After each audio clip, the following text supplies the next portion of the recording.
Hey, fuckers.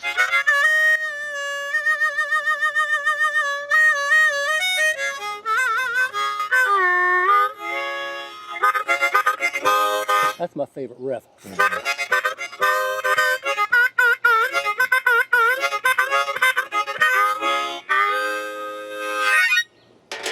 all I got to say about that. Just the tables don't want to do that. I hate that shit. There, fix it. Wobbly. Okay. Wobbly. Okay. Hit me, Rick. It's a nice background. It is. Much better. Love my pool. This is where I spend my entire summer.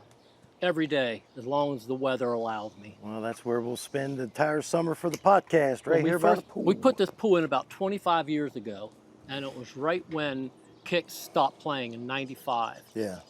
And we used to go up to our friend Doug Levine's pool. Like every week we'd go up there and cook out and family and fun and kids, and everybody loved it. And I loved it so much, I drooled every time I go up there, and Kelly could see it. Yeah. And it was right after Kicks was done, and she said, Steve, we're in between car payments. We have no bills. Our house is paid off. Let's get a pool.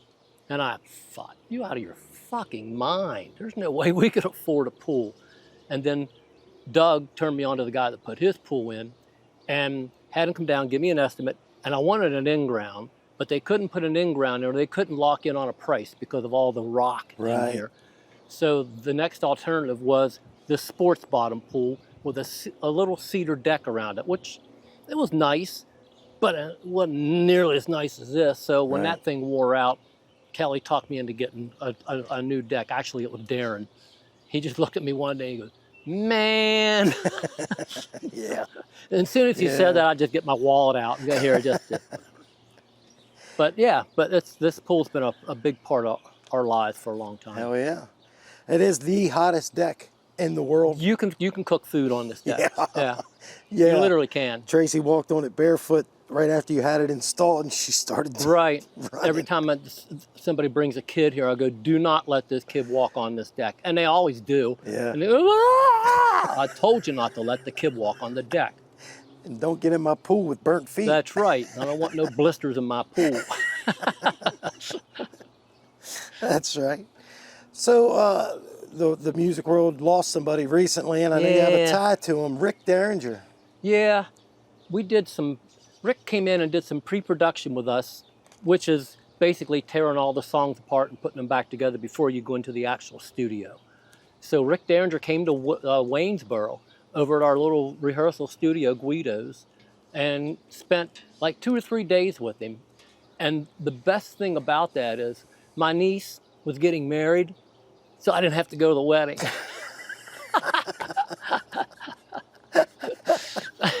I hate weddings. I don't want to do no fucking wedding. And it's all the way in like Northern Virginia.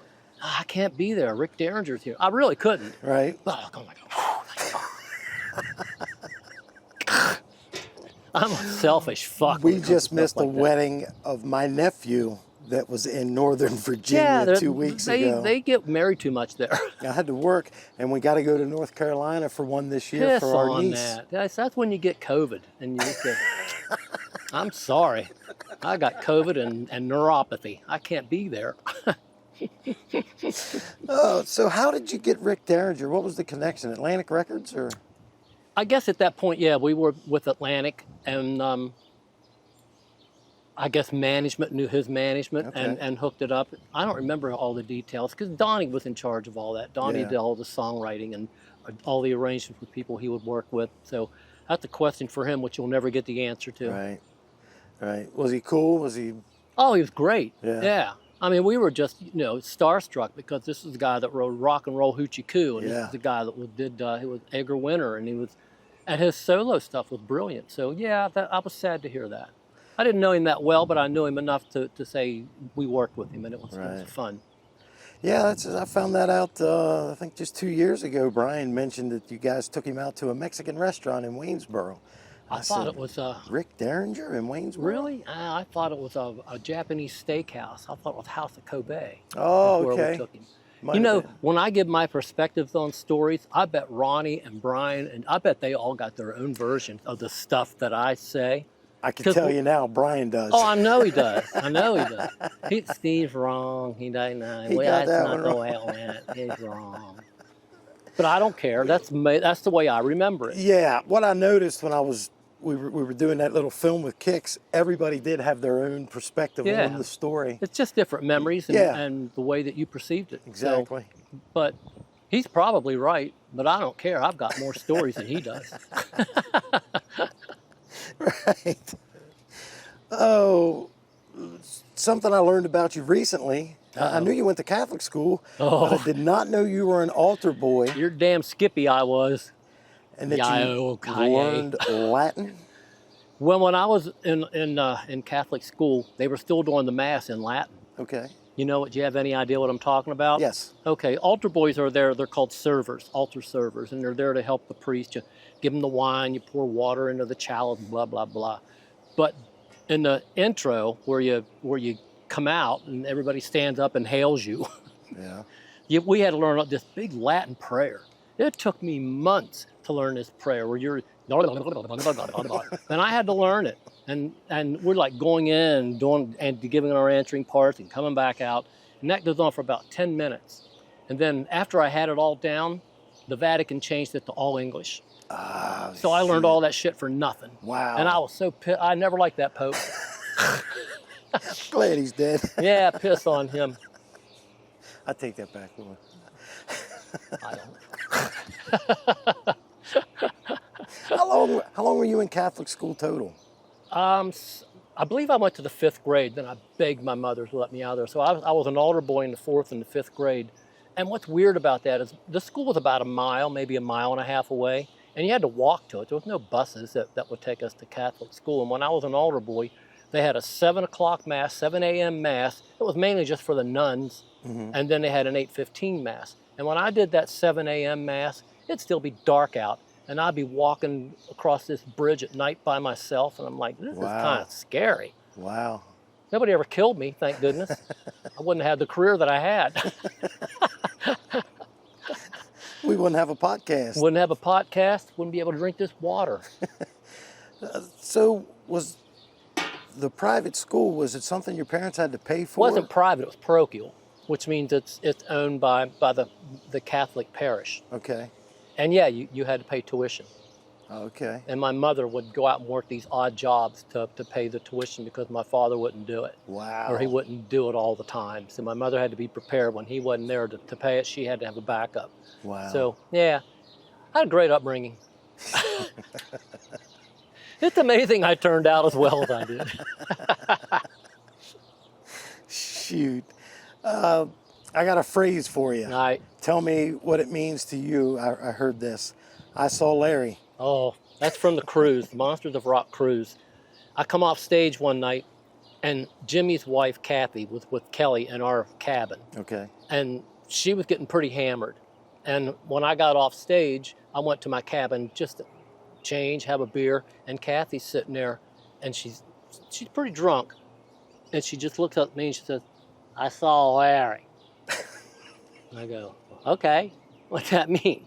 So the guy, the promoter of the Monsters of Rock cruise is named Larry Moran. And it's a rare sighting to see him on the cruise because he's always all over the place. And when you see him, you let people know, I saw Larry. Okay. Oh, yeah, how's he doing? He's doing great. And Kathy's just like, all she could get out was, I saw Larry.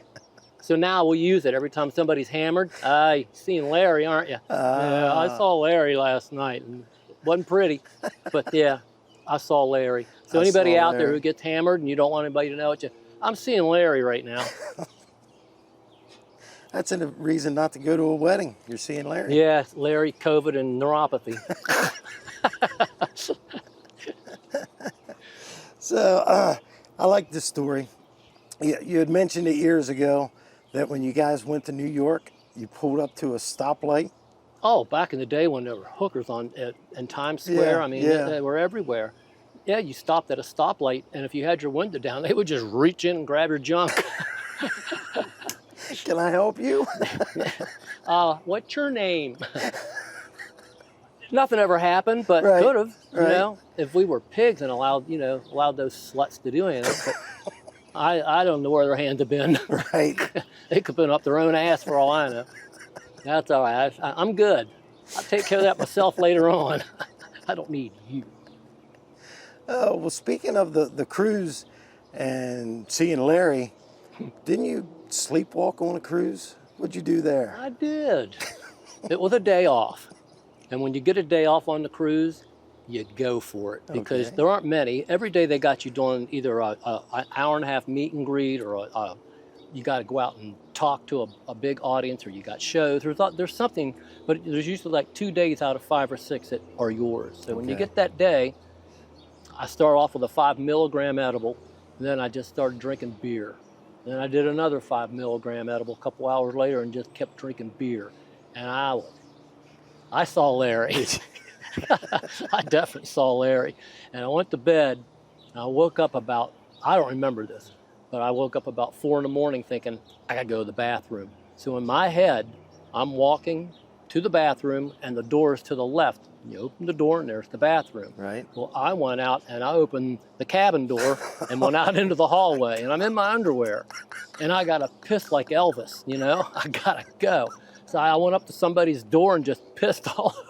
Oh my God. And luckily, somebody saw me and must have known what cabin I was in, took me to the cabin, and I just started knocking frantic. I starting to come around. What the hell am I doing out here? I'm knocking on the door. Kelly. And she comes, what the hell? I go, what am I doing out here? I don't know what you're doing out here. So I sleptwalked, got caught, pissed on somebody's door, Oh my went right God. back to bed and hardly remembered any of it. Wow. Yeah.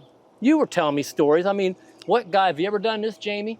You ever woke up in the middle of the night and just pissed in a closet or pissed on somebody's shoes? No? No. Me either. Throwing up. No. I've heard other guys say it too. It's something about getting up to piss that you think you're in the bathroom and you're not. In your mind, you're in your bathroom. Then Yeah. you start to let it go and hey, get out of the closet. You're pissing on my shoes. Sorry. Man, you're so lucky that the person that found you didn't decide to go ahead and get some Oh, if they would have had a video. camera, they could have blackmailed the shit out of me.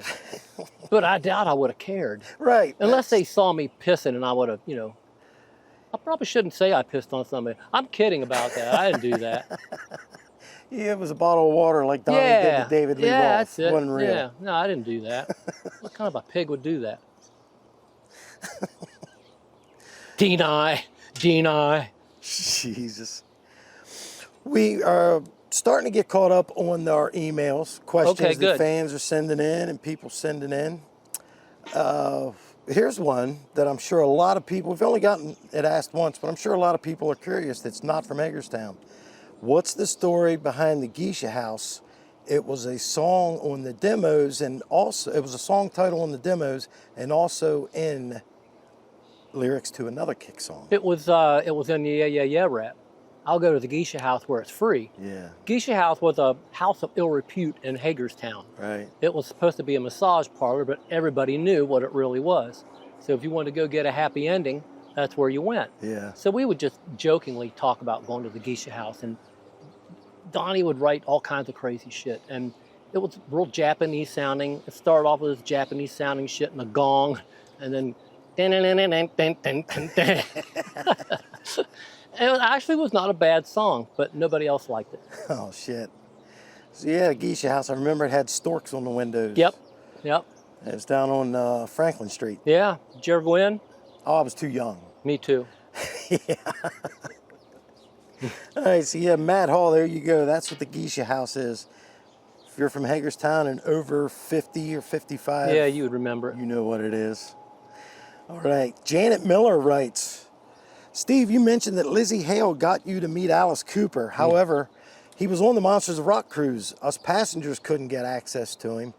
Could the artists not get access to him either? No. Alice, I don't know if he had his own private floor. I don't know. But the only time I saw him was when he performed and when he did an audience participation thing where he took questions from an audience in the biggest venue on the ship, and it was packed. And it was so fucking good because people would ask him all these great questions and he didn't hold back on anything. He was so engaging and just so down to earth. It was a pleasure. I got to meet him when Hailstorm opened for him in DC. The hell's the name of that awful venue down there? In DC? Jiffy Lube.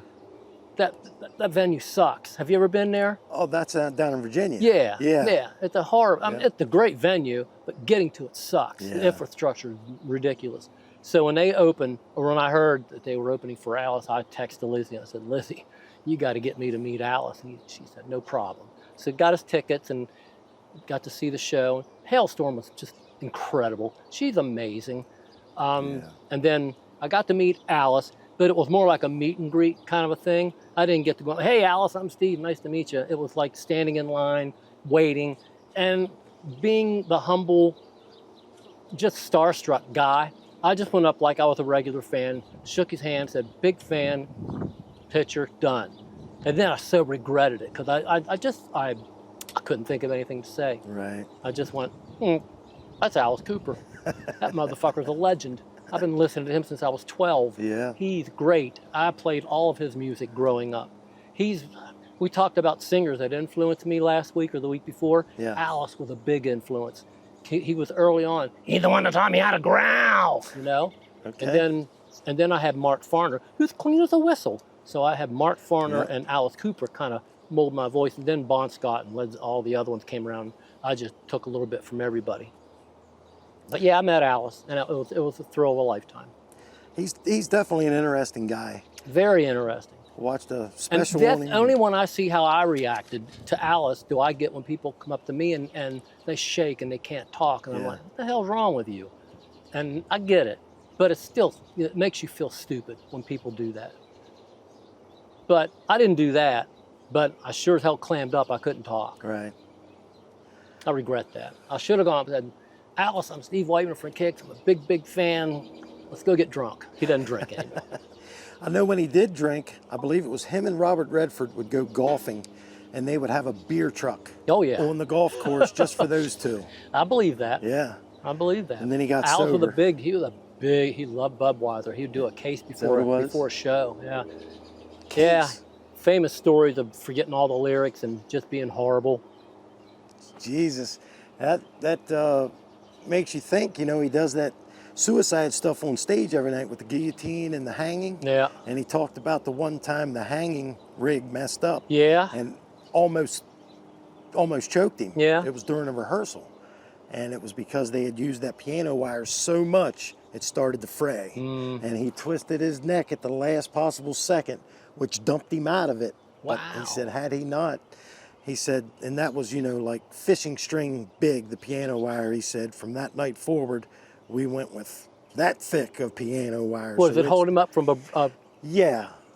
like a brace or whatever the hell you call them? Yeah, harness. A harness, thank you. So the harness would catch, but the noose would get just tight enough to Right, make right. it look like it. I've seen the show. Well, that was getting tight for real. Wow. Because it broke. Imagine drinking a case of beer before you do those stunts every night. Imagine just drinking a case of beer. I was close to being able to drink a case of beer in my prime. I could put down 12 on a good day. I could do a half a case. Yeah. For a skinny little bastard, I can put her away. I'm not bragging, because I need to stop. Are you drinking again? No. I take breaks. You're on break now? Yeah, I'm Okay. old, so I've realized let the body recover. Yeah. And we're having a big gathering this weekend. My sister-in-law was retiring, so we're having a Yeah. big to-do for her. Here? Mm-hmm. That's cool. Everything's here. Yeah. Every gathering is here. Here. Always here. I'm kidding. It's always family or good friends. Yeah. And Kelly and I, we love it. We do. Yeah, it's a fun place, and with Kelly's cooking, man, you can't beat it. Yep. She's a great hostess. I love getting those texts. Hey, do you guys want to come over for dinner? Yeah. Yeah. What's she cooking? Don't matter. Yeah. Don't matter what she's cooking. How was the lasagna? Oh, I'm sitting here thinking about it, drooling, because I want to get home and eat the last of it. I ate a piece last night, and I got mad that I got full and couldn't eat anymore. It was, I was hoping you'd good. give Tracy some. I let her taste it, but All right. I get it. I'm hungry. She didn't tear that bush out. Yeah, I did. All right. Wayne Donathan writes, what local bands did you enjoy back in the 80s? Local Mannequin bands. was a great band, according to him. Mannequin was good. We used to do a bunch of shows together. They usually opened for us because we had the big record deal. Okay. Didn't mean shit, but we had the record deal. DC Star was a big, in fact, they were probably our biggest competition coming up. And we were both just cover bands. Yeah. Although we were doing some originals, but they weren't doing any. So they were just a great cover band. Great singer, good players. Crack the Sky, Face Dancer, which they were signed to labels. Well, John Palumbo co-wrote "Don't Close Your Eyes," right? That's what I hear. I never knew that until I saw John. I think we did a show with John. No, I knew that because it's credits on the record. Like I read credits. Don't care. That's the story of my life.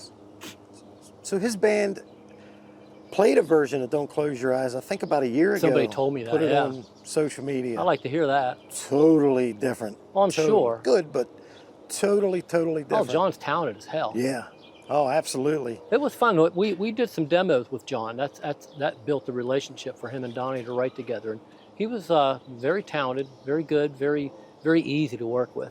And he would come up to our little studio at Guido's, and we would go down to the studio in Baltimore. So yeah, John's a great guy. I can't think of any of the names of any of the other local. Ask Brian; he'll tell you. There's a band my brother always talked about that played at the Mountain View. Oh, Toby Red was one. They came from Detroit. Toby Red? Toby Red was, and there was another one. Sounds familiar. There was a band that used to come. All these, I don't know how they did this, but they got all these bands from Detroit. One of them had a blind guitar player that played it on his lap upside down. It was the weirdest fucking thing, and he was great. Damn. Blind Melon Chitlin. No, it's not it. I forget what the name of them were.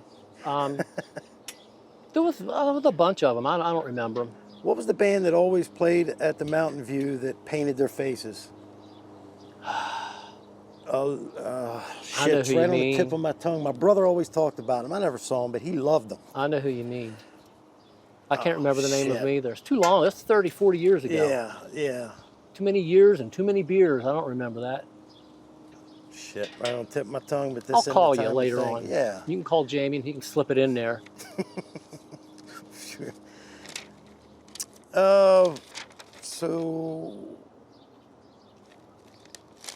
speaking of that, Tyson Clark asks, have you heard Donnie's new album? I have. Yeah, I downloaded it because I was curious. Yeah, of course. I heard people talk about it saying it sounds nothing like Kix, which I can see where Donnie would not want anything to sound like Kix because he hates our guts. Right. And he wanted to do his own thing. And yeah, I liked it. I thought it was good. It was different. It's nothing that I would play every day, but I gave it a listen all the way through, and it's still on my iTunes. It'll come up once in a while. Yeah. Good for you, Donnie. Every song had almost a different genre. Yeah. Each song was, you got the beach theme, and then you got the yacht rock, and then it was... Nobody ever questioned his songwriting ability. No. It was his mannerism that just turned people off. Yeah. But great songwriter. Damn good, yeah, absolutely. Marty Lowe asks, did Kix ever play at the City Park Band Shell? I think I saw you all there in the late 70s or early 80s. They did that before I joined the band. It was probably 1978. And that's when they had their old singer, Terry. It was probably everybody else but me. So yeah, they did do that. But we were never asked back. I know they didn't do them too long. No, now they do more like symphonies and orchestras and things like that. Not too many bands, maybe some country acts, but no rock and roll. Right. I hear about those stories and how cool the shows were there. I think it was always on Sundays, right? Probably, yeah.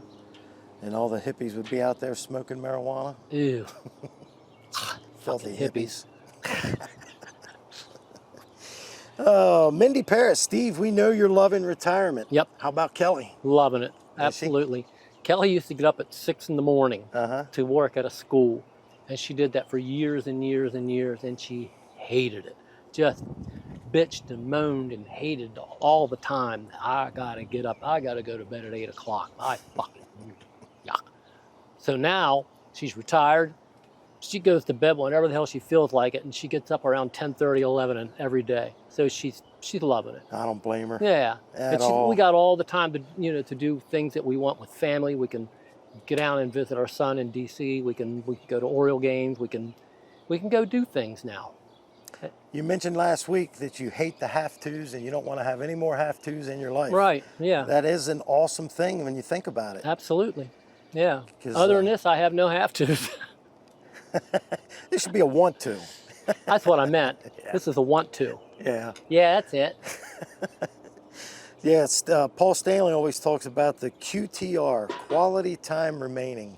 How much do we have? Exactly. You know? And so you got to spend that QTR on stuff that you want and is important to you, not the bullshit of, and you're doing it, and that's awesome. Well, you know what? If I was a Mick Jagger or a Cheap Trick or those bands that have hundreds of songs and hundreds of hits and still maintain their voice and everything, I probably wouldn't have walked away. But we didn't have any hits. We had about 4 or 5 recognizable songs, and the rest of it was just, people would go get a beer or take a piss on the other stuff. Not all the time. After we got playing, people start to understand what our show was all about, and we were fun to watch. What was your question? The QTR and spending time doing what you want to do. Yeah. And that's it. And you're doing that. I am doing that. That's cool. It's great. It's liberating. It's relaxing. It's fun. You were talking just now about, people will go take a piss or whatever. I was just telling our producer, Jamie, today that at least 1 year that I remember, Access TV was streaming M3 live. And I remember that. It showed the viewers. Kix had 3 million watchers when you guys were on stage. Really? That's how many people were watching Access TV. And it was more than any of the other bands that was on there. I remember that show just being so weird and so hard because we don't trust anybody to mix our show and throw it out to the world. Yeah. So we had to make sure that they went through our board with our engineer. Oh, okay. So Joe was mixing the show. I never did see that show. I think it was just a live stream. That they never did a copy of it. So I never saw it. I don't know if it was good or bad. Yeah, I don't know if it's available on YouTube or not, but I had watched it live. Really? And it had the number of viewers up in the corner while you were watching. Wow. I said, 3 million watching Kick? That's unbelievable. That's great. I didn't know that. Yeah. So not everybody was going to take a piss while you guys were playing. It's fucking hot out here, isn't it? The hell we doing while we're in the pool? Yeah. Next week. Yeah. Yeah, the weather's looking good. Man, that water does look refreshing. It is. Shoo. Johnny Stevens. Oh, right. Johnny never mind. Old man Stevens. Yeah, I've son. done that way too much. Hey, fuckers. All right, I've also been a road dog. Guess he's calling you a road dog.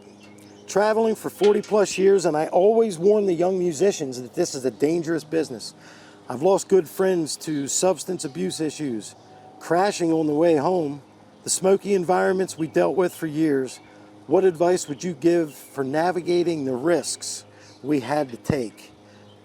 That's a lot. There was so many risks that we all dealt with. Yeah, the travel, and we were fortunate that we were never in any kind of an auto accident because we would drive so fucked up. Back in the day when the cops would pull you over and they go, "Where are you going?" I'm on my way home. We'll go there, go straight there. Yeah. And there was nothing.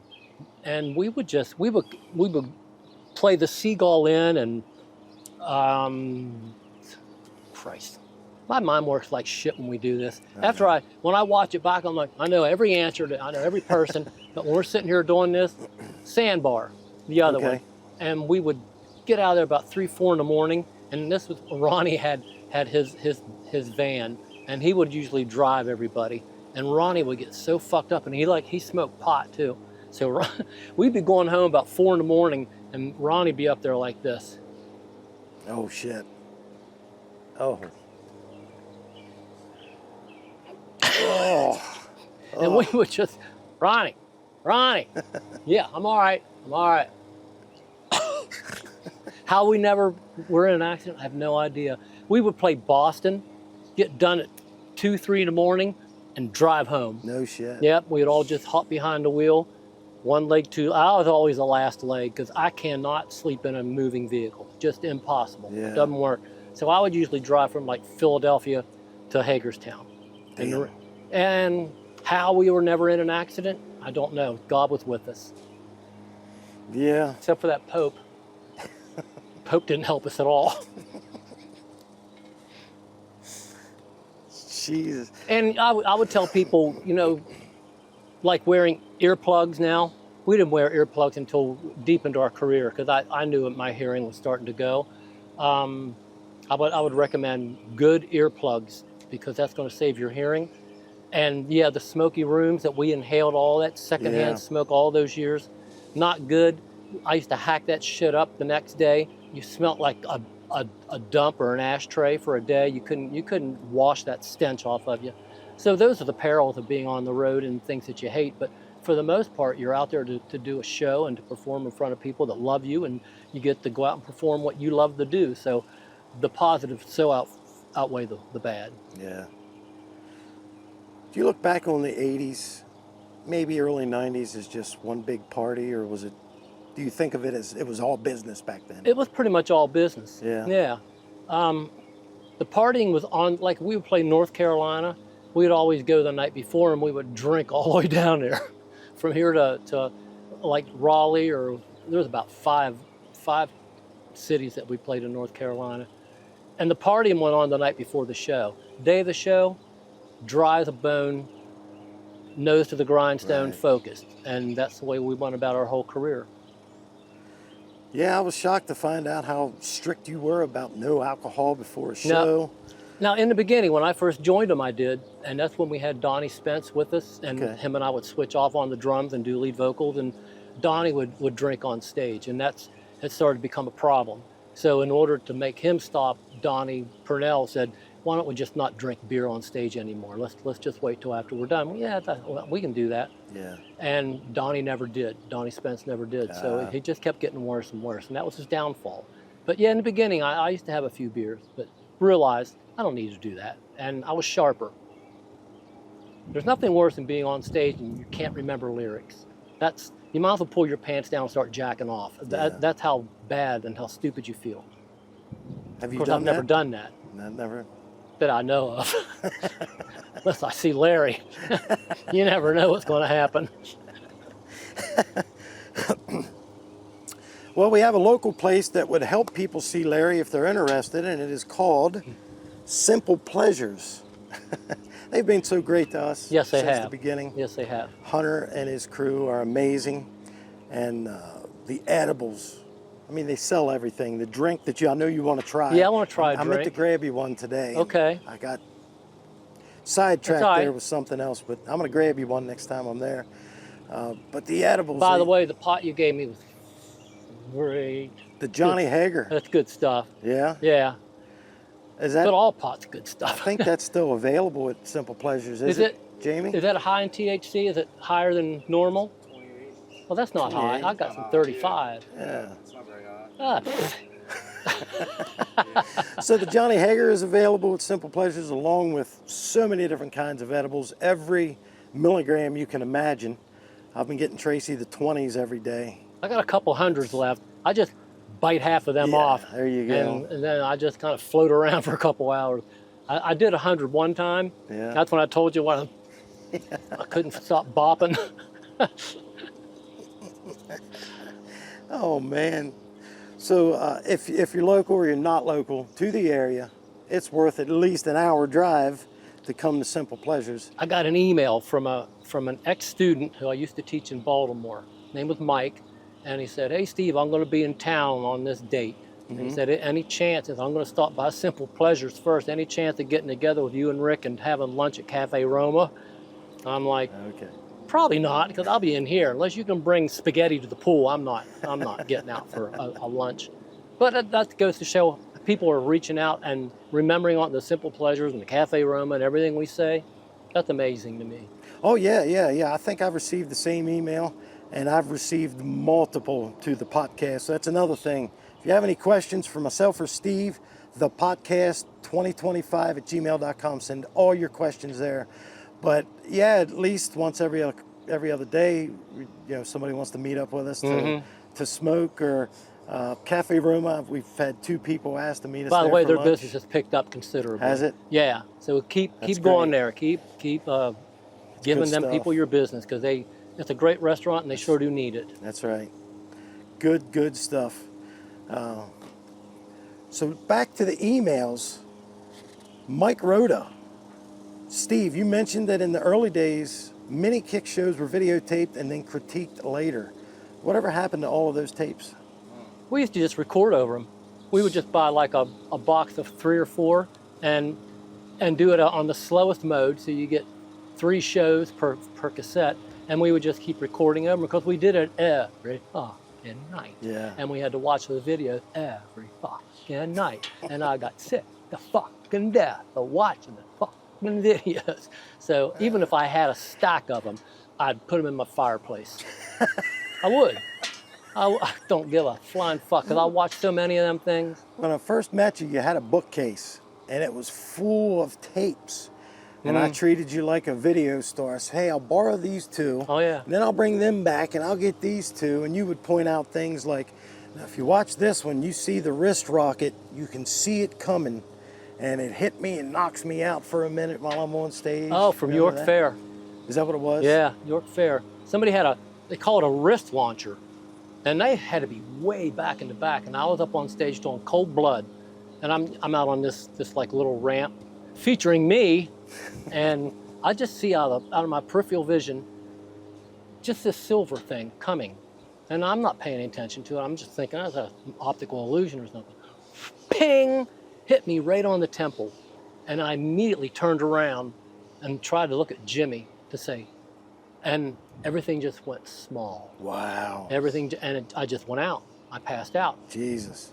And I woke up, and there was paramedics and shit working on me. On the stage? Yeah. Did they bring you back? Oh, Yeah, on the stage. And I said, are we done yet? They said, no, we got one more. Okay. So I did, yeah. With a concussion. Wow. Yeah. Ball bearing. Yeah, it had a Fuck. ball bearing. And I hit such impact. And I knew immediately that I was going to hurt. Damn. And I just looked at Jimmy and I saw all the lights just turn into candles, and Jimmy disappeared and everybody else disappeared. And because I'm such an asshole on stage, people thought I was clowning. And everybody just let me lay there for a little bit thinking, he's getting up. Yeah. And Donnie finally said, he ain't playing. Shit. You got to get that boy some help. And it was such a weird show. It was when Donnie's parents were in this horrific auto accident. So we were coming up with it was a show business tour. It was just starting off. So we had to get together at Guido's and put together these strings of lights that we were going to hang from the backdrop. And spent 3-4 days doing that. And I'm just sitting down for hours and hours and hours. And I don't know if this is worth sharing, but I'm a hemorrhoid sufferer. And when you sit like that, all they do is get bigger. So by the time that show came around, I was fucking in misery. Damn. I had to go out and do this show. I was shaking in pain. Show must go on. And I did it, and then I get hit in the head with a ball bearing. Fuck. So it's like, should I quit? Nah. Was it addressed from the stage? Did anybody say, hey, get that fucking guy? I don't know if anybody ever Or... found him. I at the end of the night, I thought, I don't know who the fuck did that, but I'm a wiry little fucker, and if I find you, I'm going to kill you.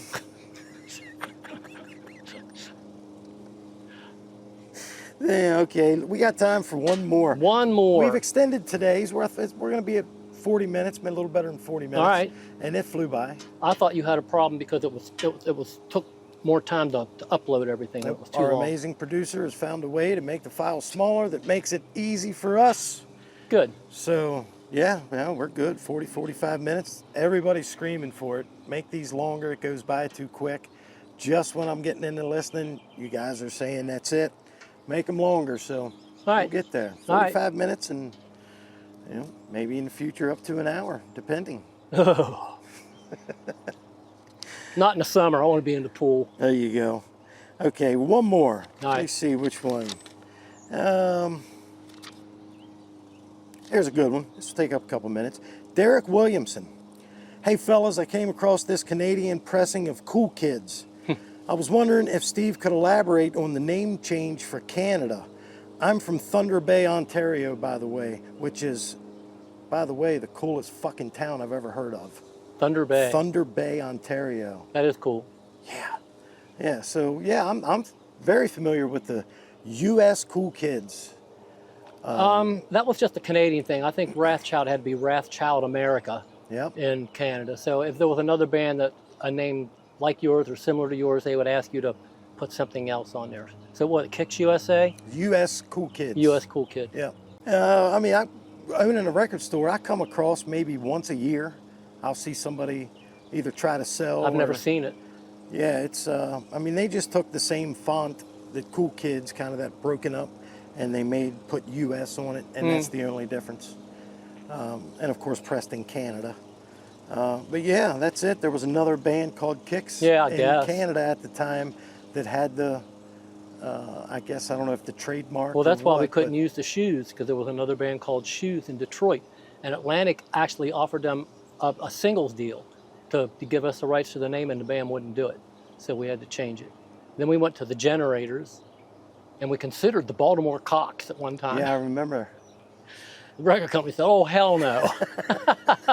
The Baltimore Cocks. COX. No, Oh, C-O-C, cock, yeah. Okay. Just right out there. Fuck, well, that's a peacock, you know, Okay. cock. It's not like the Baltimore cocksuckers, you know. Well, the Shoes and the Generators fucked up because I've never heard of either. I know. So they fucked up. Yeah, they should did. Just bowed out. But we couldn't have come up with a better name. Fast, easy, fun to remember, and yeah, we always liked it. One of the things you have on display over at the Institute was a postcard you sent to your mother while you was in Miami. But Miami or England? Place where they do Mardi Gras. Oh, New Orleans. New Orleans, yeah. And you said, Mom, we're called the Generators, and that's pretty much what we're going to stick with, and we're hoping that's what we stick with.